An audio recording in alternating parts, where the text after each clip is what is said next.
Hey, Dragon Slayers.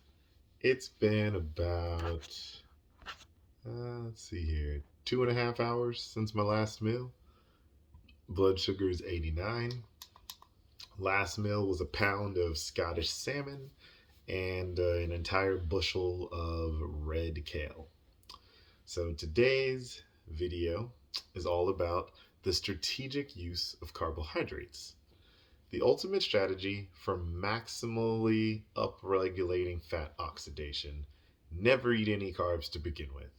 This is certainly the strategy of those who go on a pure carnivore diet. And to be honest, it works pretty darn well for a growing number of people. But there are some reasons why you might want to include some carbs in your diet. When your liver glycogen is completely empty, your sympathetic nervous system is more active. This is sort of your fight or flight mode. People are usually more alert and more focused when they are low on liver glycogen. This is where some of the mental health benefits of ketosis come from. It makes sense to be more alert and active when you have the highest need to look for food. After a large carbohydrate meal, however, with lots of liver glycogen storage, our parasympathetic nervous system is activated. This is the rest and digest time. This is why you feel so tired and sluggish after a giant lunch of pasta or some other carbohydrate bomb. Once you understand how these two states operate, you can manipulate them at will. For example, if you have difficulty sleeping on a very low carbohydrate diet, which this has happened to me before, you could eat carbs once a day, maybe 100 grams or so, and time this in the evening. Timing carbs in the evening has a few benefits. First of all, your sleep might benefit from the parasympathetic dominance of the carb fed state. And of course, you will be more alert during the day.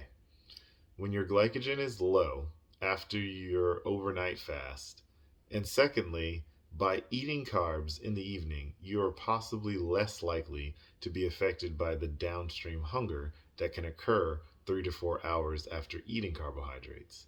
Although this can backfire in someone who wakes up hungry in the middle of the night, so your mileage may vary.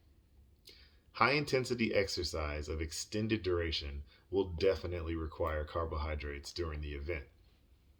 Even the most fat adapted elite athletes can only participate in maximum intensity exercise for 2 hours at the very most before completely running out of muscle and liver glycogen and hitting the wall. This is a state of hypoglycemia where your body pretty much stops doing what you have been asking it to do. Typically, anyone who's engaging in very high intensity exercise for anything over an hour will benefit from some carbohydrate during the event. Carbs may offer a significant satiety benefit for some people. For example, if you are hungry and you are low in a low glycogen state, it might take hundreds of calories of fat or protein for you to feel even slightly less hungry. But at that moment, some people might feel far more satiated from just a small quantity of carbohydrates, as it is really the liver glycogen they are looking for rather than more fat or protein calories. When using carbohydrates for a satiety, you really want to choose foods with the very lowest energy density. In other words, pick foods with as much water, fiber, and protein as possible. These foods will provide the highest satiety for the lowest actual carbohydrate content. If eating zero carbohydrates ever was the ultimate secret to leanness, every single bodybuilder would be on a zero carbohydrate, pure carnivore diet. But that is not the case. Instead, physique athletes choose the foods that provide the highest satiety for the lowest amount of energy. In practice, these foods are usually very high in protein, fiber, water, and micronutrients, with very judiciously and strategically using carbohydrates and fats.